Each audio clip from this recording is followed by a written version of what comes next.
प्रिय छात्रों, previous video में हम लोगों ने जो है इस बात को देखा कि रोजगार का सृजन हम कैसे कर सकते हैं।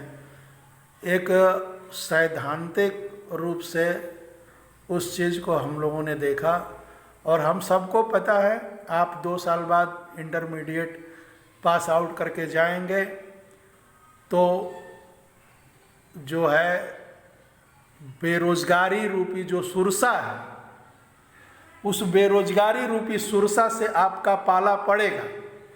तो यहाँ पर जो अभी पिछले दिनों सैद्धांतिक रूप से रोजगार कैसे सृजित होगा और लोगों को अधिक से अधिक कैसे रोजगार दिया जाएगा, यह आपको मिथ्य समझ में आएगा।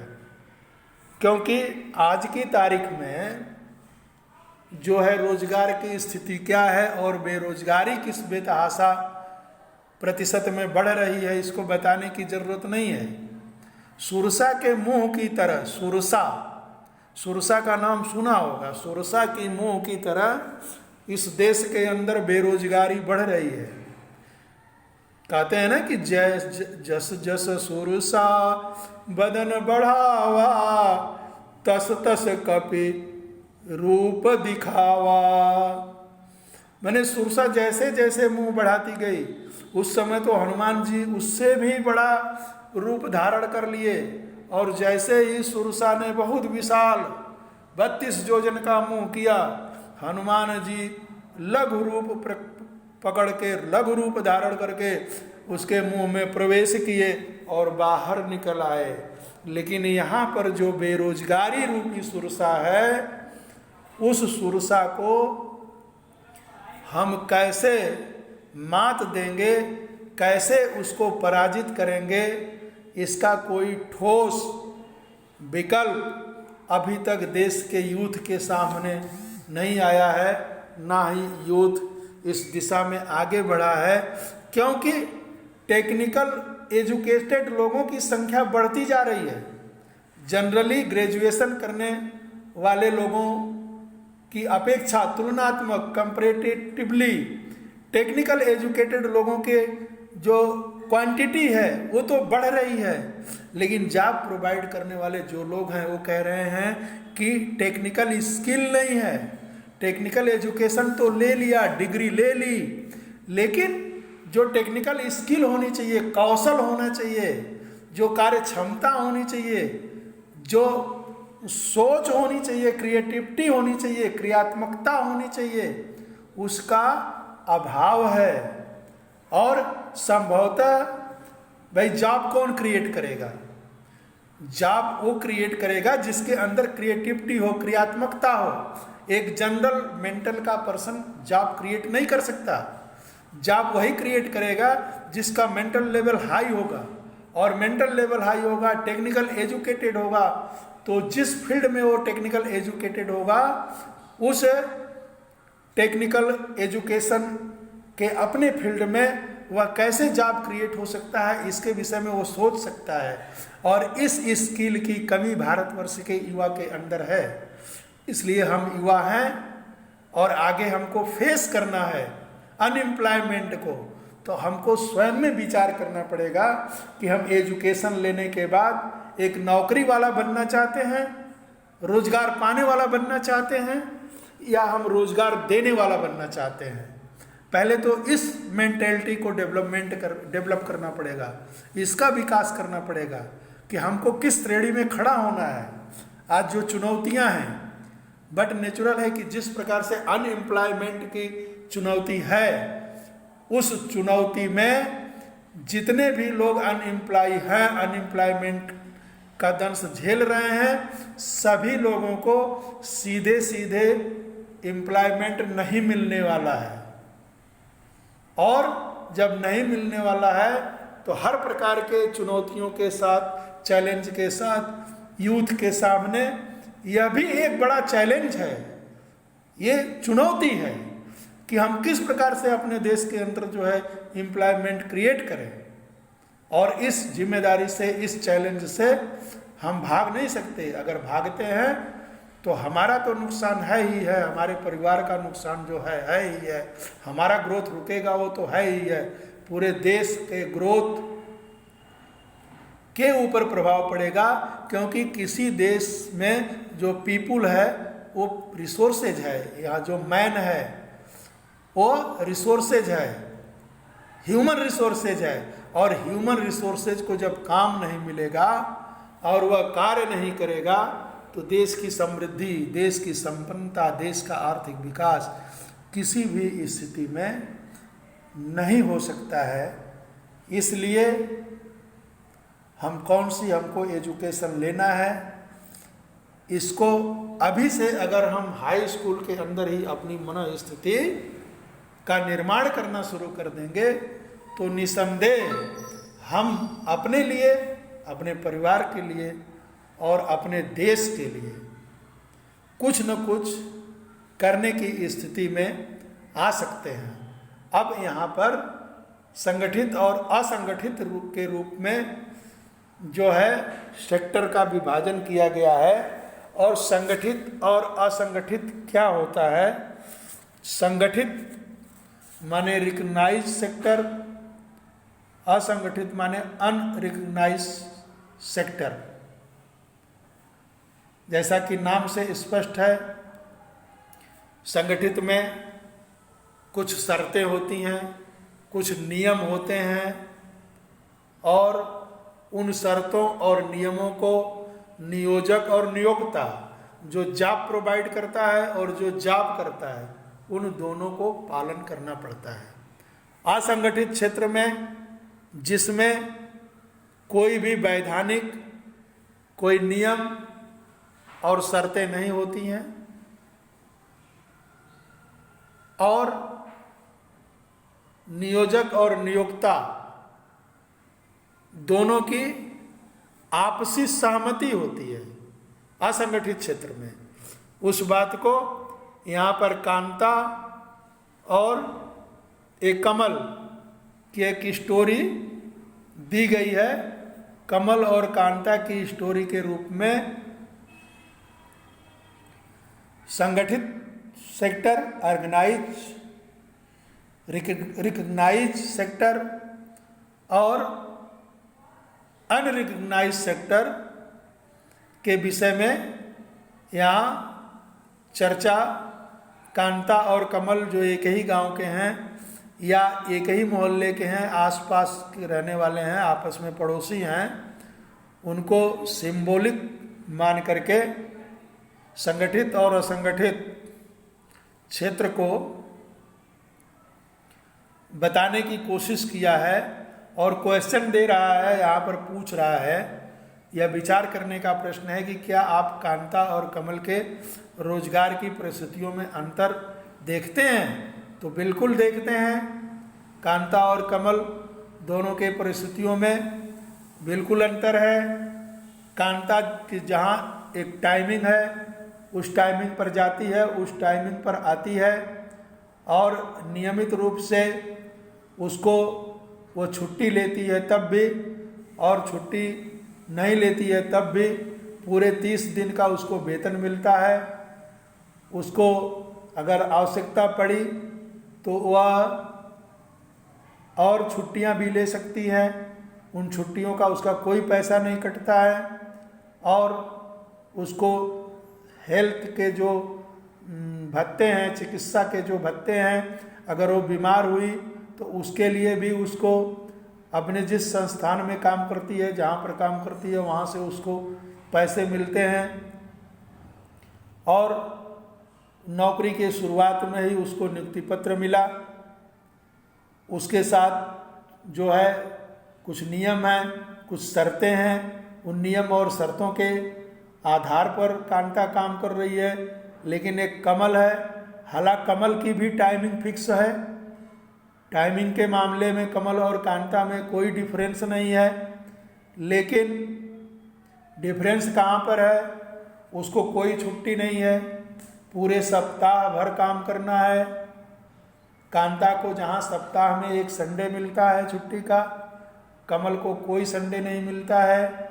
कमल यदि कोई छुट्टी चाहे तो मिलने को मिल तो सकती है, लेकिन उन छुट्टियों का पैसा उसको काट लिया जाएगा। जिस दिन वह काम नहीं करेगा या करेगी, उस दिन की मजदूरी उसको नहीं मिलेगा। उसको किसी प्रकार का नियुक्ति पत्र नहीं मिला है, वह बीमार यदि होती है तो उसको किसी प्रकार की सहायता, जहाँ पर वह काम करती है, संस्था, दुकान, घर में, उसको हेल्थ का कोई जो है एक्सपेंसेस नहीं मिलेगा, भत्ता नहीं मिलता है। और सबसे बड़ी बात कांता और कमल में ये है कि कांता को जो नियोक्ता है, जॉब प्रोवाइड करने वाला है, वह उसको निकाल नहीं सकता जॉब से। लेकिन कमल है, कमल को उसका नियोक्ता,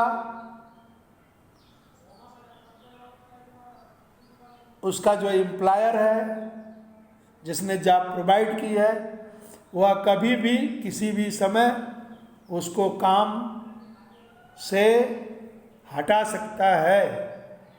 यह डिफरेंस कांता और कमल के स्टोरी में है। कांता एक संगठित क्षेत्र में काम करती है और कमल असंगठित क्षेत्र में काम करती है। संगठित और असंगठित का मतलब गवर्नमेंट और प्राइवेट से मत लगाना। हालांकि प्राइवेट सेक्टर में भी एम्प्लॉयर की जब इच्छा होती है अपने एम्प्लॉय को हटा देता है या हटा सकता है, लेकिन अगर वो संगठित है, संगठित क्षेत्र में वह प्राइवेट सेक्टर आता है, उसकी नियम और शर्तें हैं, तो हटाया गया एम्प्लॉई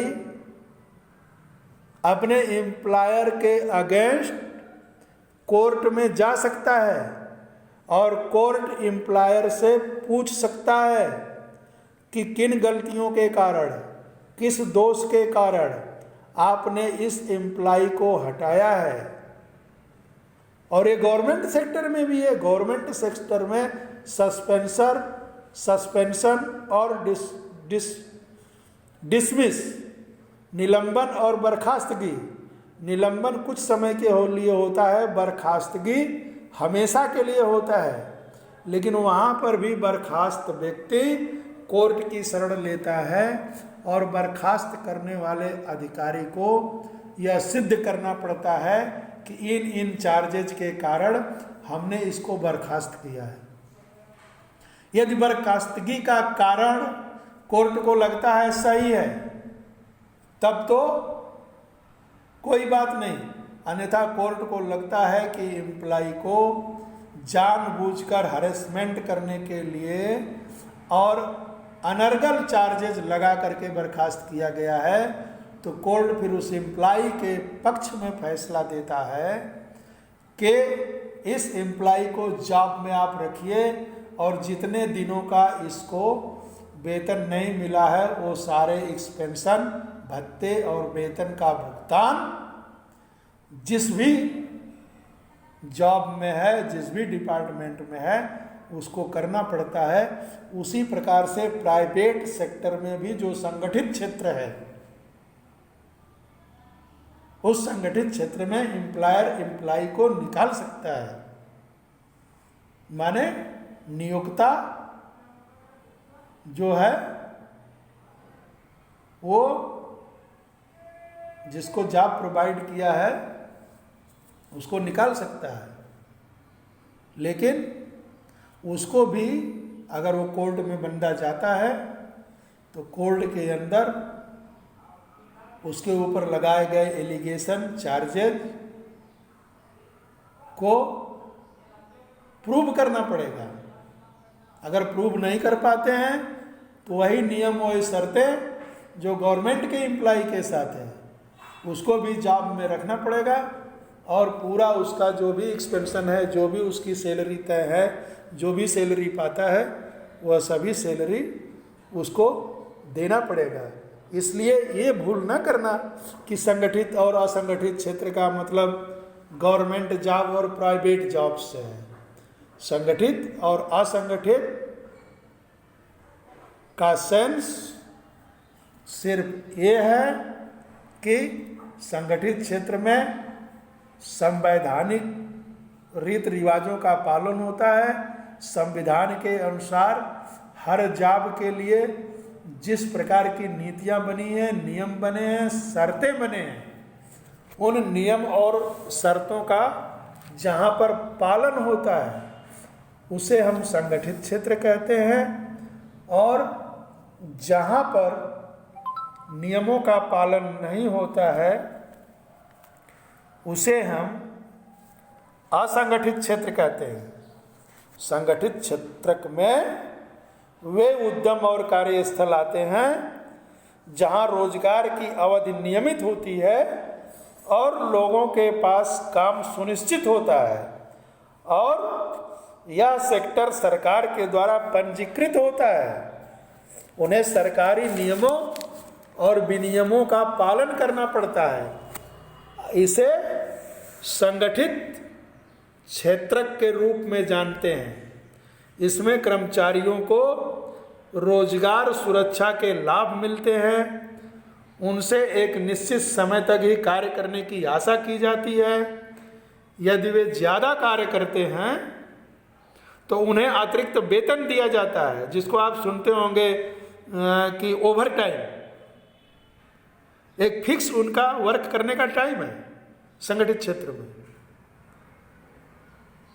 और यदि वो अतिरिक्त काम करते हैं, ओवर टाइम करते हैं, तो उस ओवर टाइम का उनका जो पूरे महीने का वेतन है, उस महीने के वेतन में पर डे का वेतन का जो हिसाब निकलता है, उस पर डे वेतन से भी ज़्यादा ओवर टाइम का मिलता है।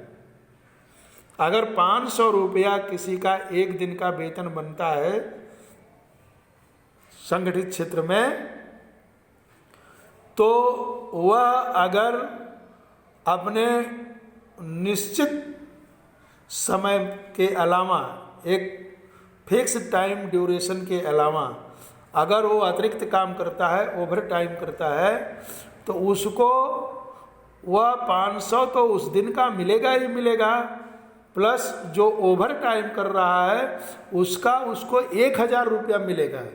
ओवर टाइम का जस्ट दूना पैसा मिलता है। तो ये संगठित क्षेत्र हुआ। और असंगठित क्षेत्र में वो छोटी छोटी और बिखरी यूनिटें होती हैं, इकाइयां होती हैं, जो इकाइयां अधिकांशतः गवर्नमेंट कंट्रोल से बाहर होती हैं, जिसमें आप कंस्ट्रक्शन का फील्ड ले सकते हैं, निर्माण का कार्य है, किसी का पर्सनल निर्माण, घर मकान बन रहा है, वहाँ काम करने वाले मजदूर हैं, मिस्त्री हैं, कारीगर हैं, दुकान है, छोटी दुकान है या कोई बड़ी दुकान है जहाँ 10-5 लोग भी काम करते हैं, लेकिन वो गवर्नमेंट से अधिकृत नहीं है काम कराने के लिए। उन्होंने अपने दुकान चलाने का पंजीकरण कराया है, लेकिन अपने लिए कराया है, उन नियमों शर्तों का वो पालन कर रहे हैं, लेकिन उन्होंने सरकार से को ये नहीं दिखाया है कि हम काम करने के लिए एम्प्लाई रखेंगे।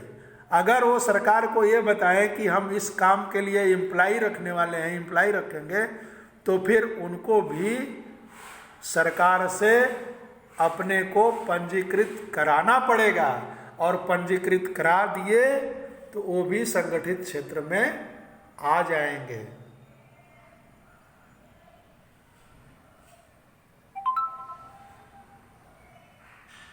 अब यहाँ पर मैंने अभी जो सारी बातें बताई वो सारा कांता और कमल को लेकर जो है बातें हो रही है।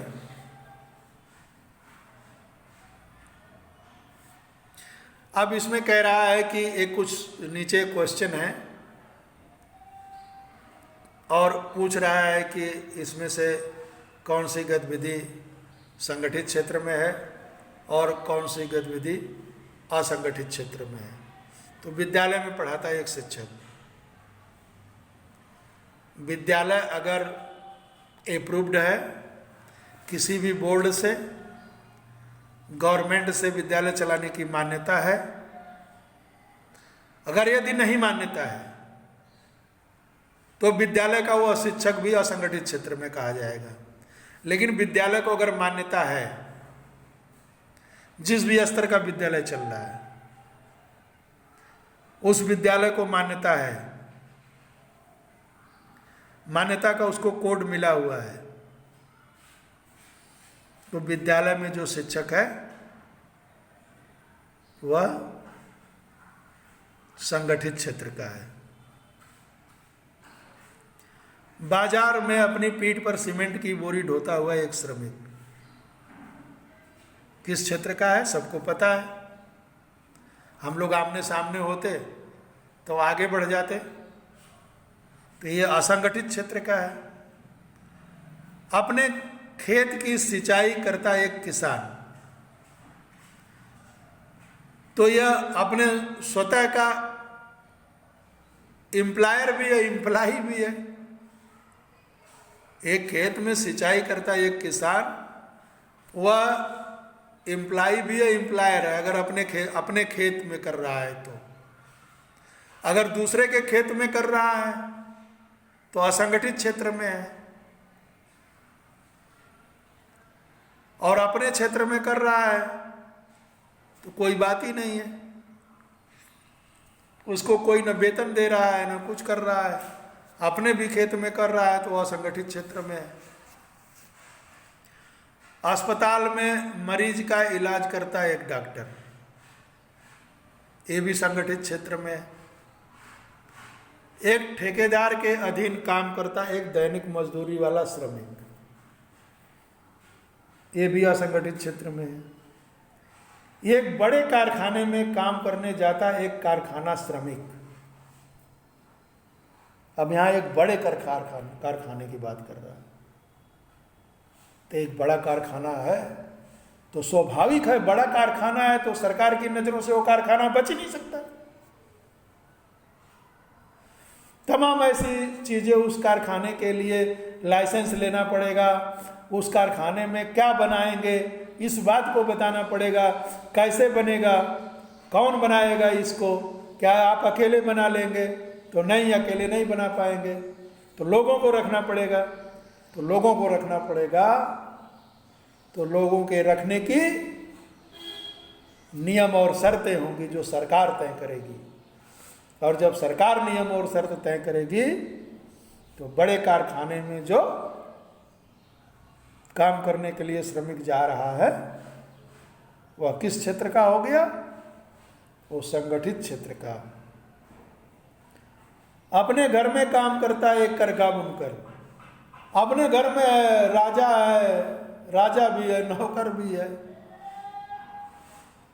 सरकार से न किसी को एम्प्लॉय रोजगार देना है न किसी का लेना है, ये भी असंगठित क्षेत्र में रख सकते हो, अपने मन का मालिक है।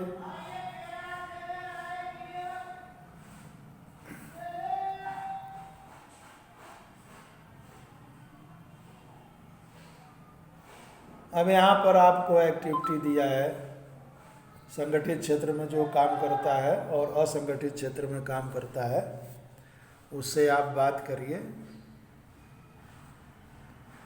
और उसके सभी पहलू और उसके कार्य स्थिति की आप स्वयं तुलना करिए कि असंगठित और संगठित क्षेत्र के बीच आप विभेद कैसे करेंगे। ये जो है अगली बात, अगला एक्टिविटीज आपको दे रहा है, इसको अपने शब्दों में आपको लिखना है। चौथा है कि संगठित एवं असंगठित क्षेत्र में भारत के सभी श्रमिकों की अनुमानित संख्या नीचे दी गई सारणी में दी गई है।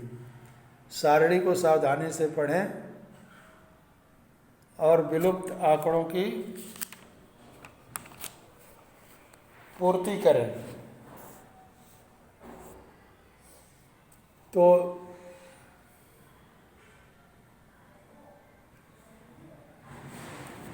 यहाँ पर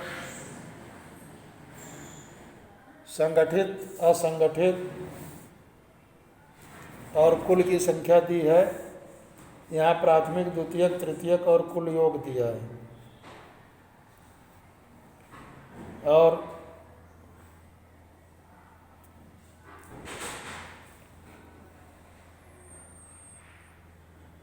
एक क्वेश्चन कर रहा है कि असंगठित क्षेत्र में कृषि में लगे लोगों का प्रतिशत क्या है कृषि क्षेत्र में। तो यहाँ से जो है माइनस प्लस कर देंगे, चूँकि ये कृषि जो असंगठित क्षेत्र है, तो आपका ये प्रतिशत निकल आएगा।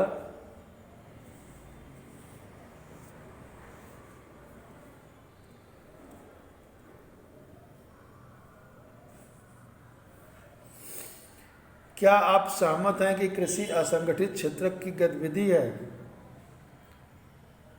तो स्वाभाविक है, पहले भी बताया कि असंगठित क्षेत्र में कृषि आता है, क्योंकि यहाँ पर सरकार के द्वारा रोजगार देने के लिए किसी प्रकार का पंजीकरण नहीं है और पूरे वर्ष कृषि क्षेत्र में रोजगार भी नहीं है। कृषि क्षेत्र में कोई एक निश्चित वेतन भी नहीं है। इसलिए जो है कृषि का क्षेत्र जो है एक असंगठित क्षेत्र के रूप में होता है।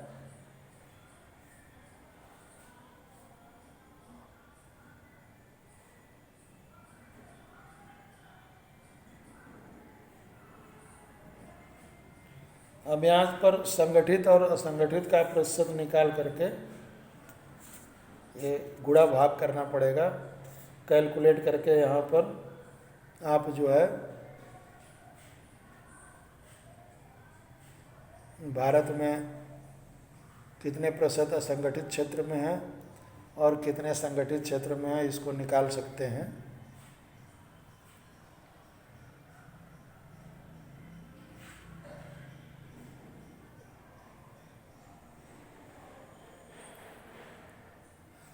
अब असंगठित क्षेत्र के श्रमिकों का संरक्षण कैसे हो?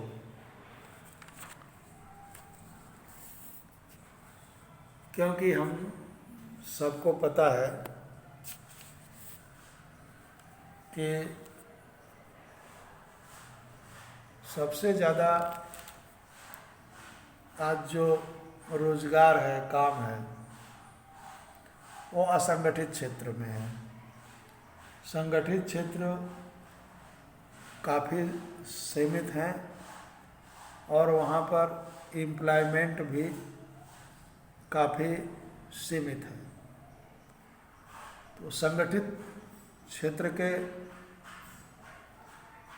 संरक्षण की बहुत आवश्यकता तो है नहीं, क्योंकि वो नियमों और शर्तों में बंधे हुए हैं।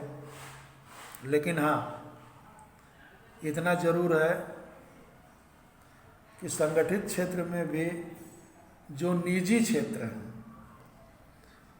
उस निजी क्षेत्र में, उस संगठित निजी क्षेत्र में भी बहुत सी बातें ऐसी हैं जिसकी हालांकि यहाँ उतनी आवश्यकता नहीं है चर्चा की, लेकिन एक बस ध्यान दिलाने की ज़रूरत है कि हो सकता है आप भी जब निकलो अपनी एजुकेशन पूरा करके तो गवर्नमेंट जॉब ना पा करके अगर संगठित प्राइवेट सेक्टर मिलता है तो वहाँ पर किस प्रकार के संरक्षण की आवश्यकता है, सरकार को और क्या कंट्रोल करने की आवश्यकता है, तो सबसे अधिक जो कंट्रोल करने की आवश्यकता है वह है सेवा सुरक्षा और कार्य के मूल्य का वैल्यूएशन। जो कार्य संगठित क्षेत्र के रूप में जो प्राइवेट सेक्टर है, वहाँ काम करने वालों के बीच एक ही प्रकार का संस्थान है, उसमें जो है बड़े स्तर और छोटे स्तर के बीच में उनके पारिश्रमिक को लेकर जो डिफरेंस है, उस डिफरेंस प्लस उनको मिलने वाले सैलरी का जो डिफरेंस गवर्नमेंट से है, उसको कंट्रोल करने की, उसको संरक्षित करने की आवश्यकता है। तो इसलिए अब असंगठित क्षेत्र में श्रमिकों का कैसे संरक्षण हो, करने की तो बात दूर है, कैसे उनको संरक्षित किया जाए, इस पर एक सैद्धांतिक पहलू की चर्चा यहाँ पर है, जिसकी चर्चा हम लोग अगले दिन करेंगे। आज के लिए केवल यहीं विराम देते हैं। धन्यवाद।